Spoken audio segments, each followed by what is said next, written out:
Super. Well, thank you very much for inviting me to on the Tech Talk today. Thanks for everyone for joining us. As been said, we're going to talk about the impact of renewable generation.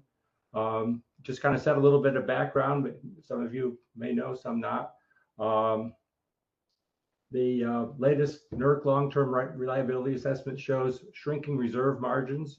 You can see that on the map here. The red area in MISO and in the south here is where the reserve margins are shrinking the most. The yellow regions are at some elevated risk, and the blue are at normal risk. This is mostly due to projected rapid load growth and unit retirements. And renewables and storage make up the largest portion of the new resources added. So that's one of the reasons for talking about the operation of those today. This graph, I'm guessing it's hard to see the dates at the bottom, but the point is that since 2022, we've seen a rapid increase in load and growth rates. No one knows where this is going to level off. And again, a lot of it is being met with renewables. AI centers and crypto mining are driving the extremely rapid load growth. Forecasted renewable resource additions are not keeping up. Nuclear unit extension and reactivations show promise, but they're fraught with their own problems, as you might imagine. So what we're going to do today is we're going to use our OPSEC simulator to show a generic system in 3 phases of development. Just to kind of start off and set the baseline, we're going to talk about a current state, which is able to meet all the load with available resources. No transmission facilities are overloaded. No renewable systems are online. And then in the next phase, we're going to add 60 megawatts of renewable resources and storage, and that will be very successful in lowering the energy production costs. And then in the third phase, we're going to retire a 60 megawatt combined cycle unit. So we'd added 60 megawatts of renewables. Now we're going to retire 60 megawatts of combined cycle, and we're going to see what that impact is on operation. So we're going to go through it in three different phases. I'll use the simulator. I'll start it up for each one of these phases and kind of set the base and show you what's going on in each one of in the simulation as we go through. So again, in the first phase, no renewables, kind of existing system. The load peaks at 6 p.m. So I'm not going to show you the whole simulation because of time, but I'll show you from about 1 p.m. to 6 p.m. as the load grows. I have a generator called ATL that's being dispatched. It's the cheapest, and you'll see those come online. We won't have a need for any demand reduction or emergency generation. So that's kind of the base. That's kind of the base. And so let me bring up that simulator. So Michelle, can you see that? Yep, I can see it, Bill. Looks good. The simulator? Yep, can see the simulator. Okay, great. So what we have here is, as I said, a piece of a system. This is a generic system, just 3 buses, and we have our cheapest generator over here at the ATL bus. I just use that short for Atlanta to set some geography to it. So that's our cheapest generator. It's providing at this point most of the generation to serve our load, which is almost 500 megawatts. The load is located over here at the Memphis bus, at this larger load here, a smaller fixed load here, and then another load down here at the Jacksonville bus. So those 2 loads will change with time as we go through the simulation. This generator at Atlanta is only good for 500 megawatts, so he's pretty much peaked out. The next cheapest generator is over here at Memphis, and he's good for 175 megawatts, so he's just getting started. We also have another more expensive generator down here at the Jacksonville bus that we'll need to rely on later as we go through the simulation. And I've also pulled out a distribution bus over here belonging to a load serving entity that's got 41 megawatts on it to start, and we'll see that will increase with time Now we have some emergency purchase power that we can buy up here if necessary. We won't need to do that in this base case, but later on we will. I have some capacitor banks here. These are particularly important to operators when they go through a simulation. So I'll be putting those on just to maintain the voltage at the buses. And so from time to time, I'll increase those. We're building some renewables down here, as you can see. They're offline right now. They're not available, but we will be bringing those on later in the next simulation. So just to kind of set the base, I'm going to right now. This is kind of the initial point. I'm going to start the time moving. You can see that up here. Maybe you can't read it, but the time is going on, and as the time goes on, you'll see the load increase, and you'll see our ACE change. ACE is just the difference between our generation and our load. So a little bit positive is good. Negative ACE means we're getting behind on our generation, and so we try to keep this at plus or minus 15. And so we're getting a little bit behind. So I'll increase the generation at the Atlanta bus, and that maxes him out. You can see our 2 transmission lines from Atlanta to Memphis are getting close to their ratings, so we have to be careful of that. And so the next cheapest generator is over here at Memphis, and that will cause our it'll relieve the loading on the lines a little bit, and that's how we'll follow the load for a while with that generator. Again, watching for the loading on the transmission lines. We also have to watch for the loading on the line from Atlanta to Jacksonville. There's some loads down there that are being served. We'll bring on some more capacitors just so that we can keep a good eye on voltage. We're getting close to the loading on these lines, and we can fix that by increasing the loading on the Memphis generator. That backs them down. If that gets to be too high, we might have to back down the generation at Atlanta, but right now we're going to try not to do that because that's the cheapest generator. So the load growth is keeping us busy. The screen's turning a little bit blue down here by Jacksonville, meaning the voltage is getting a little bit below nominal. You can see it's at 0.98. Over at the distribution bus, it's 0.96. We try to keep it at above 0.95. So we'll be working on watching that. If I get too far behind on the ACE, the lines start to get overloaded. So I can solve that by picking up the Memphis generator. And as the voltage gets too low at Jacksonville, I may have to bring on the Jacksonville unit just to provide some voltage support. So we'll see how that plays out. So a couple things we're watching is the loading on the transmission lines here and here. And the voltage problems are down here at the Jacksonville bus. We're getting down towards the to the bottom of the criteria. So the time is about 3:30, and I'm going to bring on the Jacksonville unit. It can provide voltage support, and of course it picks up the voltage at Jacksonville and at the distribution LSE. I'm going to leave it at its minimum because I really just need it for voltage support right now, not for generation. Unless, of course, I have a problem with the loading on this transmission line from Atlanta to Memphis to Jacksonville, that I may need some more out of it for that. So we'll have to see how that plays out. Also, the Memphis generator is getting up near its peak. The time is 4 o'clock, so we've got 2 more hours to go before peak.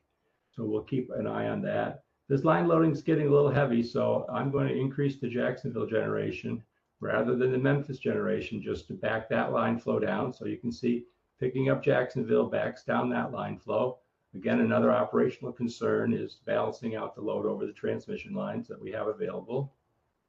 Again, trying to make sure we keep our ACE plus or minus 15 so that we have as much generation as we have load. The time is 4:30, so again, about another hour and a half before peak. Loading on this line is getting heavy, so I'm going to use the Jacksonville unit to meet the load growth rather than the Memphis unit. We're coming up on 5 o'clock, so another hour until peak. Again, the Atlanta to Jacksonville line loading is getting a little high. This Jacksonville unit's good for 60 megawatts, so we've got another 10 on him. We've got another 20 on the Memphis unit. So you can see we don't have a lot of a lot of generation, and we're not going to talk about reserves, operating reserves or contingency reserves. Those are another topic for another day. So I didn't build any of that into this simulation. I didn't want to make it overly complicated. This transmission line is getting loaded up, so I'm going to max out the generation at Jacksonville. We're at 535, so we're getting close to the to peak. So and the bus voltage is 0.96, so we're getting close to our limits there. And as you can see, 545. As we come up on peak, we just barely have the resources that we need to meet all the operating criteria without any consideration for reserves. So there we are at 6 o'clock. That's the peak load. Load will start to come down now and relieve some of the loadings on this line here. And so the point is we just barely had enough resources, again, without thinking about reserves, to handle the peak load with conventional resources. So now what I'm going to do is we're going to add some renewable resources. And of course, that's good. We'll have a total of 60 megawatts of renewable resources that we can use. Obviously, that'll help us with line loadings and meeting peak load. And it'll also lower our production costs a great deal. So I'm going to do that now. I'm going to bring this case up again. And we'll put the renewables online this time. So you can see that they're going to start, and these will change. These will change during the course of the simulation. I'm going to back it out a little bit so we can see all that. So they're starting out at, this will start at 1 p.m.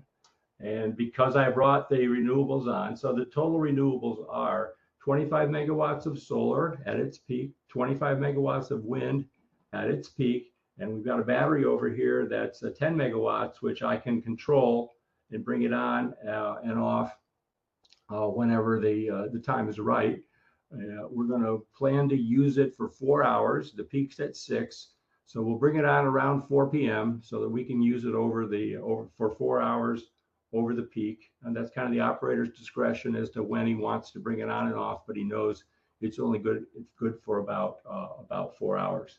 So with that said, again, going to start at the same load point. We have extra generation because we have 25 megawatts of renewables. So that means I can turn down the conventional generation by the 25 megawatts. So from 495 down to 470. So that's good, already saving us some production costs, some fuel costs there. And again, we can't, of course, can't control what the solar and the wind are, but we'll see as we go through how they vary with time. Getting a little bit behind on our generation. So again, we're going to bring up the Atlanta generation to stay ahead of that. Our voltage is fine over here at Jacksonville. Line loadings are fine. The renewables being at the Memphis bus help with the line loadings. So that, again, that's a good thing. And again, I have to keep up with the increasing load. Also, I have to watch the solar and wind will go up and down. And so when it goes down, then of course the operator's got to increase some generation somewhere else to compensate not only for increasing load, but for the variability in the renewables. And that's what makes the operation of renewables a little bit on the tricky side. So again, now we've maxed out the Atlanta generation as we did before. So now I'm going to pick up the Memphis generation, but I'm using less of it than I would have otherwise, probably 27 megawatts less than what it would have been in the previous case. So again, following the load, renewables making our life a little easier, but still with the load growth and the variability, the operator has to kind of stay on his toes here, watching ACE, which is telling him whether he's keeping his load and generation up. And the only thing that he can control really is the output of the conventional generators. So he's watching that carefully. We're coming up on 3 o'clock, so not intending to use the battery yet. As I said, we'll probably use it around 4 o'clock. Before we saw some voltage problems around 3:30 here at Jacksonville and the distribution bus, still seeing the voltage problems. we will follow the load with our conventional units. And so I'm just going to pause this a minute to make a point. So one might say, well, we got voltage problems over here at the Jacksonville unit. Before I brought the Jacksonville bus, before I brought the Jacksonville unit online to solve those voltage problems. So one might say, well, can we use the battery to fix those problems? So we can try that. We can bring the battery on at 10 megawatts, which is its max. You can see that that didn't change the voltage profile at Jacksonville. We can get some VARs, some voltage support out of the battery, and I will put that voltage support in.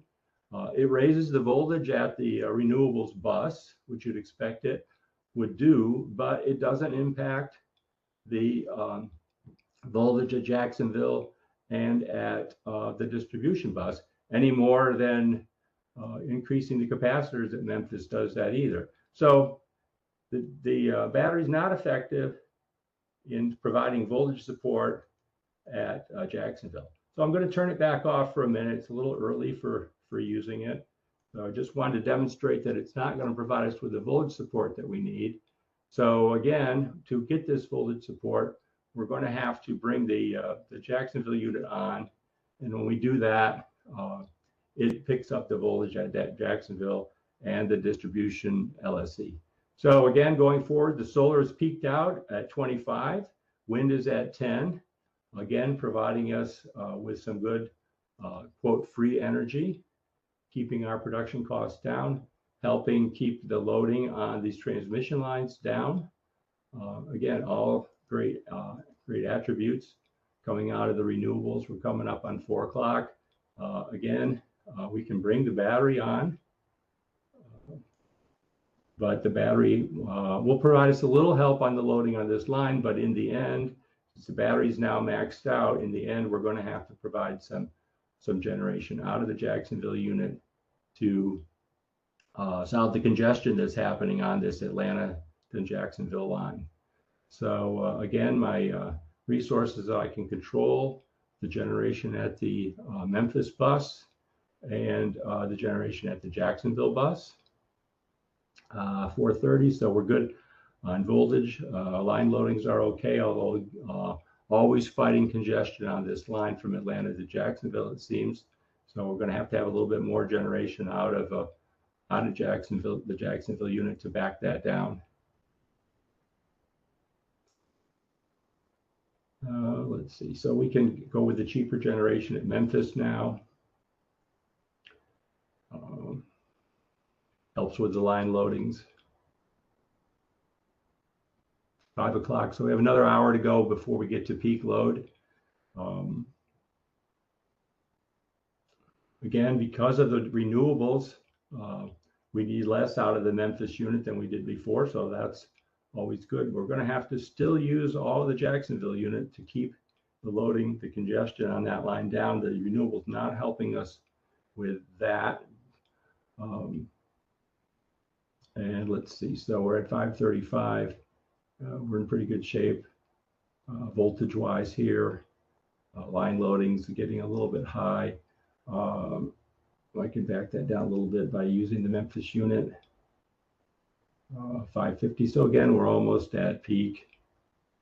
And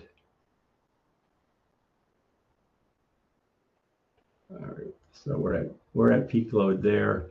I can back that down with a generation at Memphis. So you can see that what we've done here by using the renewables is that before we had to have 175 megawatts out of the Memphis unit. He was maxed out.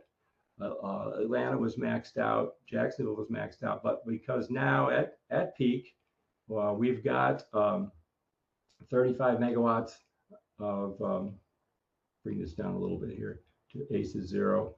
We've got the Memphis unit down 35 megawatts from where it was before. It was at 175. Now it's down to 140. And the reason for that is really because we have 35 megawatts of renewables online. So in the case of trading off renewables for generation, we get pretty much what we would expect. We have 35 megawatts available. we can turn down our conventional generation by 35. It didn't help us with the dispatch of the Jacksonville unit, which is the most expensive, because the Jacksonville unit was needed to manage the congestion on the Atlanta to Jacksonville line and to provide some voltage support. So renewable is a good thing, helping us out there, giving us some excess capacity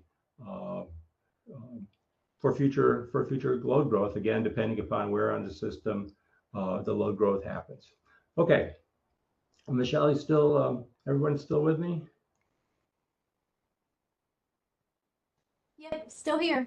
Okay, all right, so now we're going to do this a little bit differently than we did just now. So it's going to create a interesting system. So we've got the renewables again closed in, and what we're going to do now is we're going to run this case as if the Jacksonville unit here, the 60 megawatt combined cycle unit, is retired. Okay, so we put the renewables in. We had some time to operate them with the Jacksonville unit, but one of the goals of putting the renewables in was to retire this conventional gas burning combined cycle unit. So we're going to retire it, and that'll create some operating situations for the operators. Again, part of what this this session's about, and see how what the operators can do without the conventional unit at Jacksonville. So again, we're going to start at about 1 o'clock in the afternoon. We're going to progress through this and see what our options are. So I'm going to back down the generation in Atlanta because having the renewables allows us to do that. Okay, so back the generation in Atlanta down a little too much. Pick it up there as the load grows. And so far, everything's pretty much as we had experienced it to be earlier. So again, I got to stay on top of this, follow the load. The renewables are going up and down. We'll bring the battery on again around 4 o'clock unless we need it earlier due to the retirement of the Jacksonville unit. But that's one of the things we want to see. Voltage at Jacksonville buses is okay.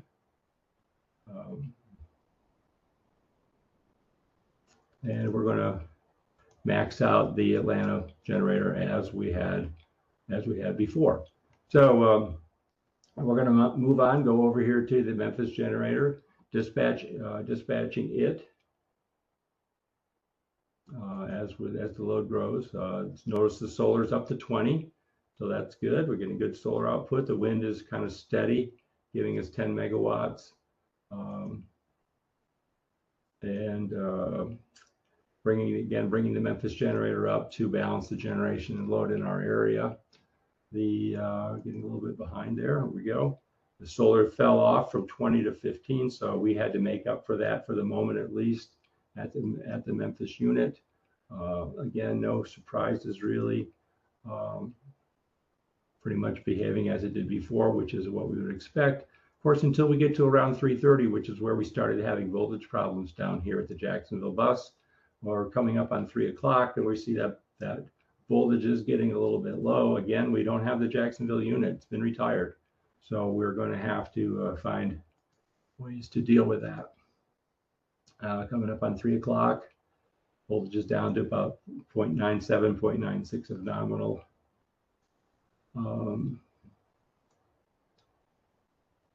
And we're down to about 0.95. That's as low really as we want to go.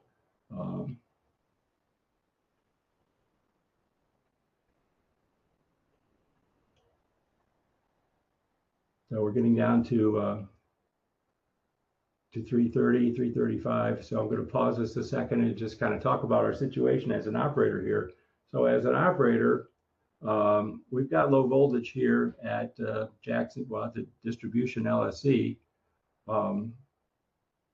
We expect as the load's going to continue to grow till 6 o'clock, at least that's the forecast, that this will go lower. We really shouldn't let that happen. We don't have a lot of options. I mean, Atlanta unit's maxed out. As I said before, we can bring the battery on. But bringing the battery on doesn't do anything for the voltage over here at Jacksonville with their distribution LSC. So that's really not an option for us. Our capacitor bank here at Jacksonville is maxed out. So as an operator, we're kind of stuck. Really, our only option would be to drop some load at the LSC, which we do have that option here. I have it labeled rolling blackouts, and we can do that. I'm going to, as an operator, see if I can't power through this a little bit longer. Maybe the load will be not as bad as forecast. Not really sure, but I do know. And again, I've got another problem over here now, which is loading on this line, which I can deal with if I lower the Atlanta unit output and increase the Memphis unit output to make up for that. I can deal with that.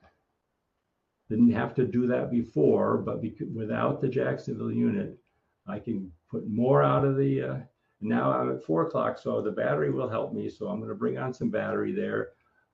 Again, getting a little bit behind here. I'm going to increase the Memphis generation, which will help me with the loading on that line. And then because I have too much generation in the area, I'm going to back off the Atlanta unit. So kind of trading off cheap generation for expensive generation to manage the congestion on the line. But again, I'm at 440 and things are getting worse here. So I've got the batteries on.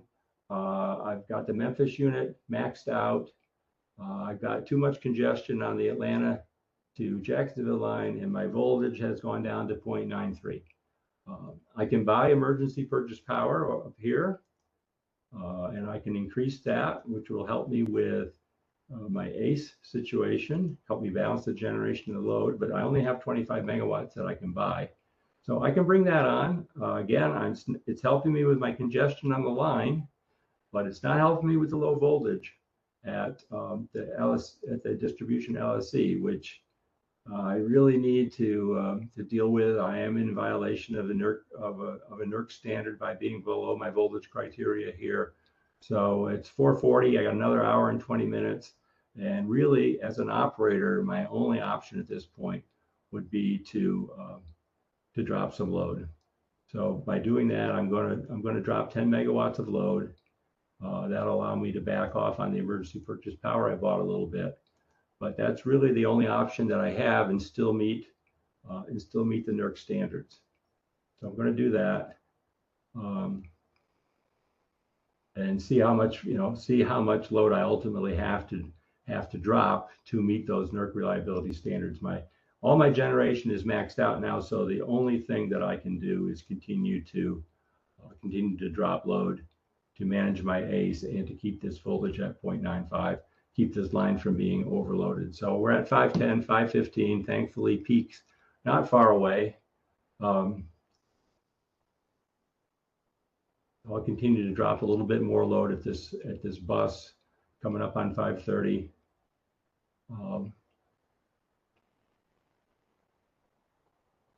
So I'm up to 40 megawatts of load that's dropped at 535.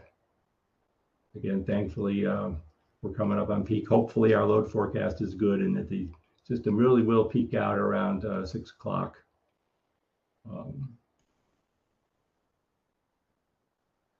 550. So, all right, so we're at 6 o'clock. And so you can see here, our ACE is a little low. So really I should bring up there. So basically the end result of having to retire the Jacksonville unit was that in order to meet peak, because of the retirement, I had to buy 25 megawatts of expensive power from a neighboring system, and I had to shed 50 megawatts of load in order to meet peak.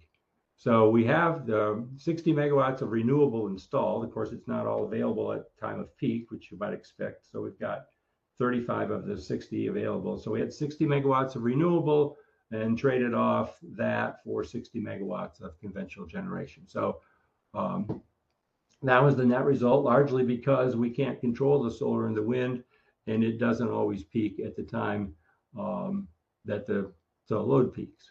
Okay, so not the best solution. So to kind of carry this a step further, seeing what the problem is, what I did in the next and last simulation is that I added another battery over here at the distribution LSC. So I put it not over here co-sided with the solar and the wind, which is typically what a lot of installations do. They put in solar and wind, and then to back that up, they put a battery at the same site. It makes good sense because likely there's room for it there. But in this case, I'm going to leave that battery there, and then I'm going to add another battery sited over here closer to the load, and we'll see what that does for us in terms of operations. So I'll open up a new case. And so as you can see, I put another battery over here. This one is a larger battery, just kind of to to make the point of what's what a battery sited close to load can do for you. We also know that we're going to need something more than the 10 megawatts. So we've got our renewables as we did before. Now we have an extra battery over here, and to kind of show all the things that are going on, all the things that can happen now, is that I put this battery on what's called the OPSEX automatic storage control option on, which means that it will use the battery when it needs to use the battery to meet load, to control voltage at this bus. We've got a peak demand requirement here where we're going to want to peak shave the load at the distribution LSC to 40 megawatts. So if the load gets up close to 40 megawatts, the battery will come on to shave that peak. So the battery is doing really three things: meeting peak load for the system, shaving peak load at this bus, and controlling voltage at this bus. And to do all those three things, we have an automatic system that monitors that and can do all that for the operator. If the battery is not getting the job done, which basically in terms of energy cost is free, if the battery is not getting the job done, it runs out of capacity or whatever, the emergency purchase power up here at on the Memphis bus will come on, and then as a final result, if the battery can't solve all the constraints and the emergency purchase power can't solve all the constraints, then the rolling blackouts will be initiated again, either to control voltage or to keep the peak down on that distribution LSC. So again, it's a little different than before because I have automated controls on. I have automated controls on the Atlanta generator, on the Memphis generator, so they'll all dispatch. They'll do what I was doing manually, and we see how a more complicated system can be operated with operator tools like they use today. They have automatic voltage regulators, they have ACE, AGC, automatic generation control, they have all that. And so all we're really doing is putting the battery on similar controls. The only thing I didn't put on automatic control is the battery over here at the solar and wind. So around 4 o'clock, I'll have to remember to dispatch that battery into the system as well. So I'm going to start the case a little bit earlier than before because there are some minor differences. I'm going to kind of accelerate our load growth from 6 a.m. to 10 a.m. because there's not that much going on that is of interest. But around 10 a.m., there's a little wrinkle that I want to show you that is in the system, but also we can follow what's going on with the solar and the wind. So we started earlier in the morning, so the solar and the wind not putting out as much as we saw they were putting out at 1 p.m. The load's, of course, lower. The Atlanta generator is increasing his output to follow the load because he's the cheapest.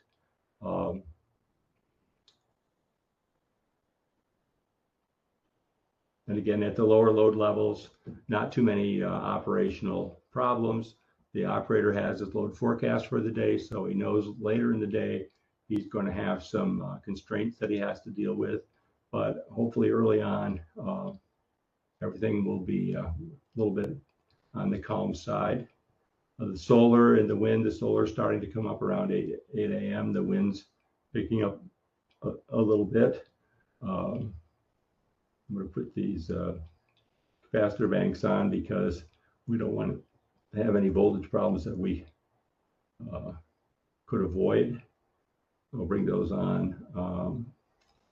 We're coming up on 9 o'clock, and the peak demand on this bus, I said I wanted to keep it to roughly below 40. You can see the peak demand is about half of what we're trying to hold it to.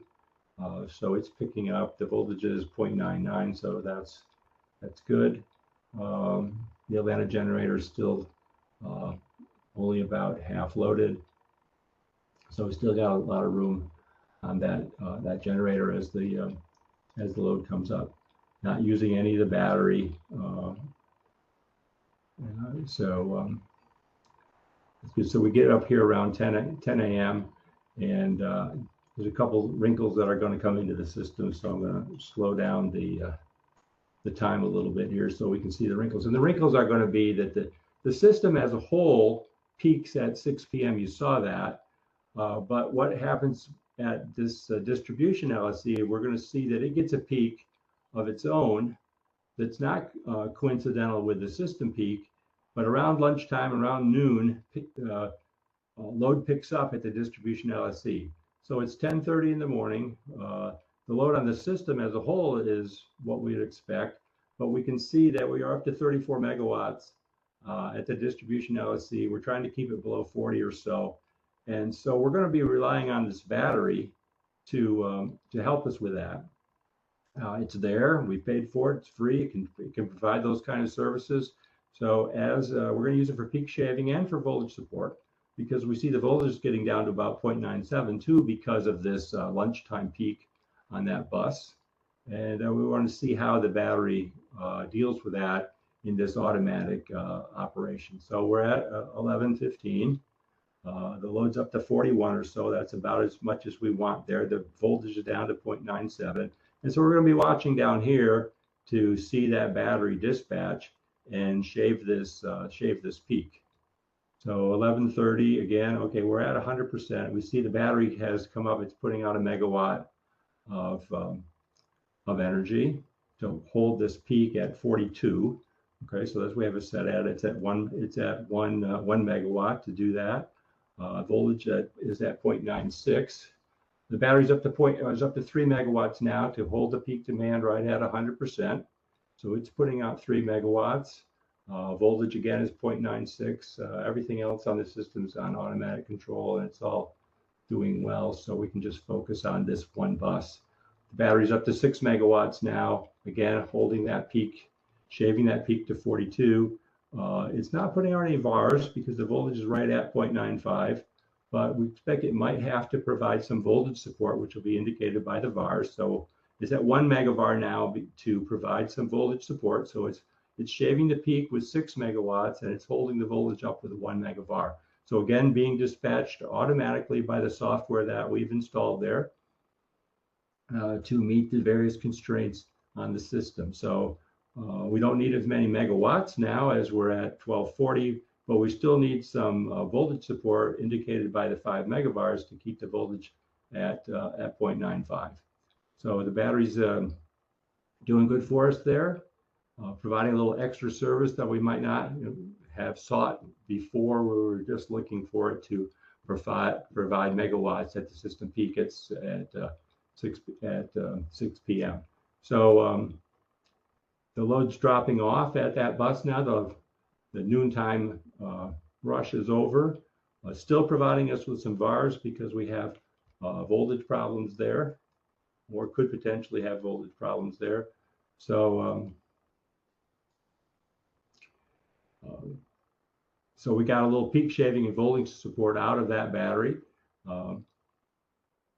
So now that, as I said, that peak's passed. Now we're back past 1 p.m. We're going to see situations similar to what we saw earlier in the other scenarios, and we'll see how all the resources work to meet the needs of the system.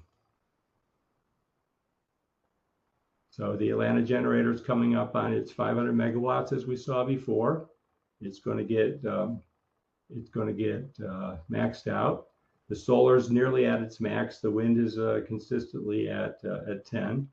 We're at 2 o'clock.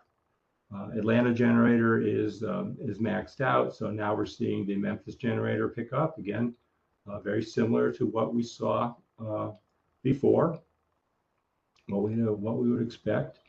Line loadings from Atlanta to Memphis, we always saw those up there close to 100%. No congestion yet on the Atlanta to Jacksonville line. Voltage is going down as we saw before at the distribution LSC, and we'll have to see how we're going to deal with that. Before, recall, we didn't have a way to deal with that, but installing this distribution battery here will give us an option to deal with that lower voltage. And that was a problem around 3:30, and we're coming up on 3 p.m. now.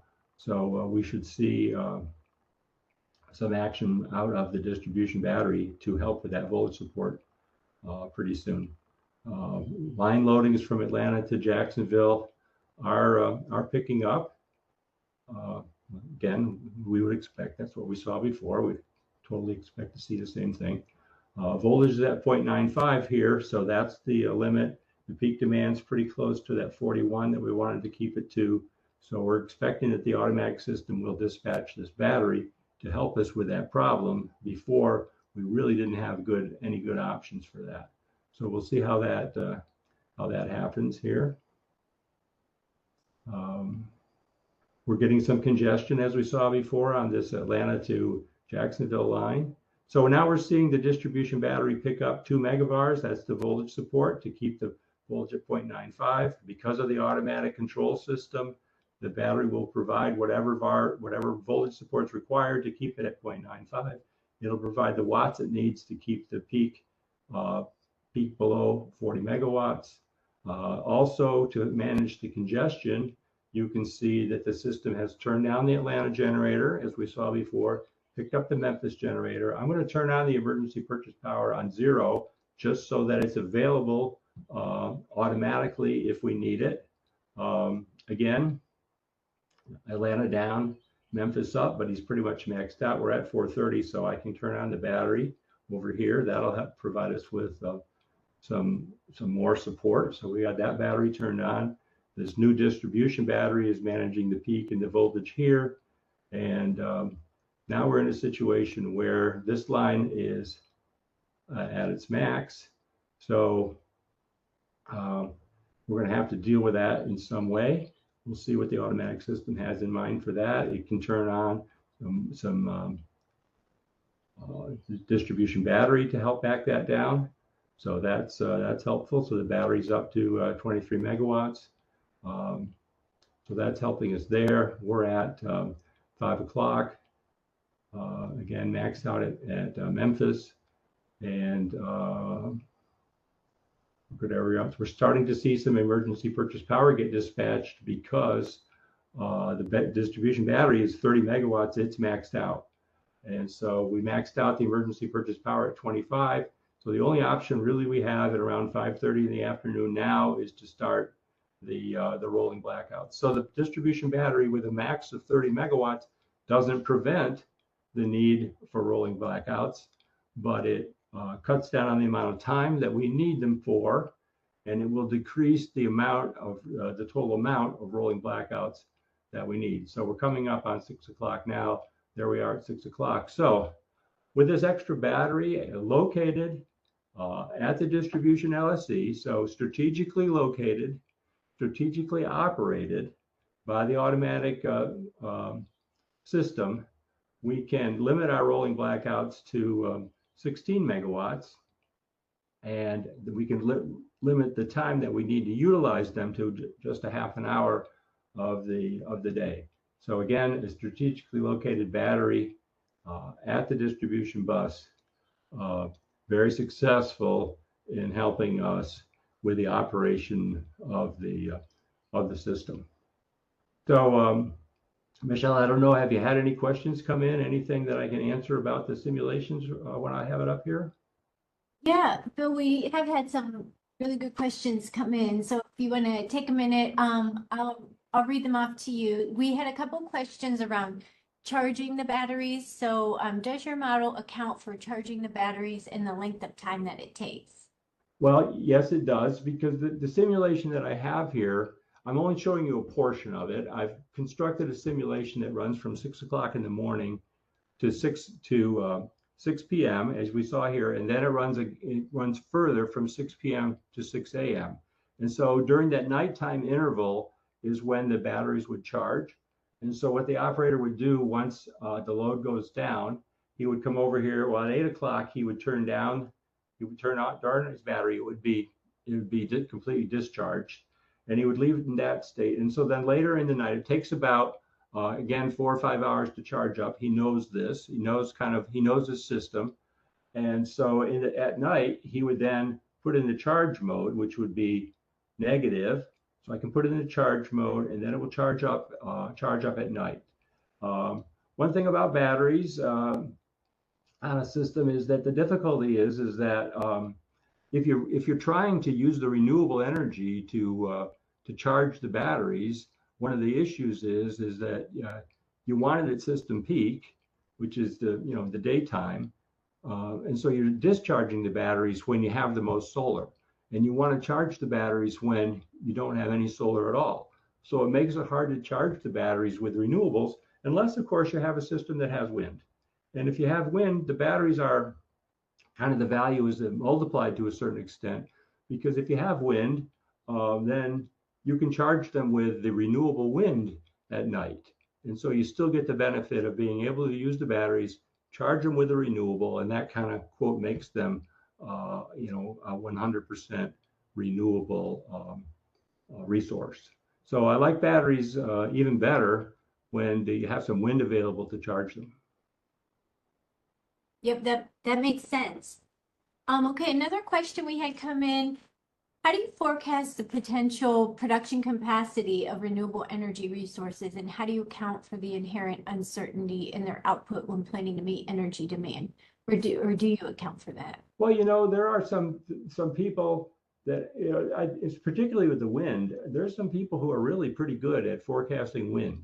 I've seen this. I saw this up in the BPA region. A lot of windmills up there, and the wind production is, I think, more predictable in a way than the solar. So I have seen wind forecasts, and operators rely on those wind forecasts. Obviously, they're not 100%, but they're pretty good. I think the solar's harder, because if you have a thunderstorm come through or any kind of cloud cover, the clouds come and go during the day, and I think that the solar is harder to forecast than the wind, but there are some pretty good wind forecasts out there. Yep, that's fantastic. Moving on to, we just have a couple of additional questions. Actually, a few. Here's one. If someone was using OPSEX, can they get NERC simulation hours, or how could they do that? Yeah, the answer to that is yes. We have 8 training modules that are good for NERC simulation hours. Each one of the 8 is good for 8 hours. So we can provide those. One of those is built around the renewable exercises that I just showed you here. They start more basic than this, and then they kind of build up in complexity. But yeah, we do have 64 hours of NERC CE hours that are available. Fantastic. Okay, next question. In some RTO footprints, the renewables are dispatchable. Some of the power can be held back with inverters, and they can follow a set point within capabilities and available for wind and solar. Do you have simulations where the wind and solar is dispatchable? I have not built that in, but it certainly is a feature that I could build in. No problem. I just hadn't built it in to the simulator yet. Along those same lines, with new smart inverters, some IBRs and renewables can provide voltage support. Do you have any simulations where the wind and solar and or batteries can provide some voltage support? Yeah, I tried to show that here where I was using this distribution battery down here where it was monitoring the automatic control system for the battery was monitoring voltage. And so it was dispatching both real power and reactive power. So you can see we had 30 megawatts of real and 14 megavars of reactive power. So usually there's a reactive power curve that shows how many VARs you can produce with a certain amount of real power. So sometimes you have to trade off the real power to get the reactive power, but depending upon the batteries and the inverter, yeah, we can model that. Okay, last question here for you. What would be the impact on rolling blackouts at the distribution LSC if weather is such that either wind or solar generation is offline and the battery technology is available to pick up the load? Oh, well, if the battery power is available, then we can, of course, put some of the load back. I mean, the rolling blackouts is completely controlled by the operators. So depending upon the size blocks that he has, he can restore a block of power if a resource becomes available. If a resource goes away, if the wind was to go down, then he'd have to put on more. But he's always managing those blackouts. He doesn't typically leave anybody without power for more than about 15 or 20 minutes. So he's usually trading out customers. After 20 minutes, he'll put some customers back and he'll take some other customers offline. So it's one of those things that they can manage. They don't ever want to be in that situation where they're doing that, but they can manage that. Okay, great. That was our last question for you, Bill. Okay, I'm just going to show a couple more slides here, and Okay. as just to kind of wrap things up, if I can. Sure. Yep. Figure out how to do that. Let's see. Okay, so are we back to the slides? Yep, I see the slides. Okay, so phase one was just no renewables. Phase two, we put the renewables on, but we didn't retire the Jacksonville unit. So the additional capacity lowered the production costs, and the Jacksonville unit still was needed for voltage support and transmission congestion. When we went to phase three, we retired the Jacksonville unit. The renewables were not fully available at the time of system peak, so we had insufficient generation to meet load. We also had a problem with voltage support, so we needed emergency generation of 25 megawatts, and we needed demand reduction for around 50. So a total of an extra 75 megawatts of resources was required because of the retirement of the Jacksonville unit. And then when we got to phase four, we had additional storage. We added at the Jacksonville distribution bus.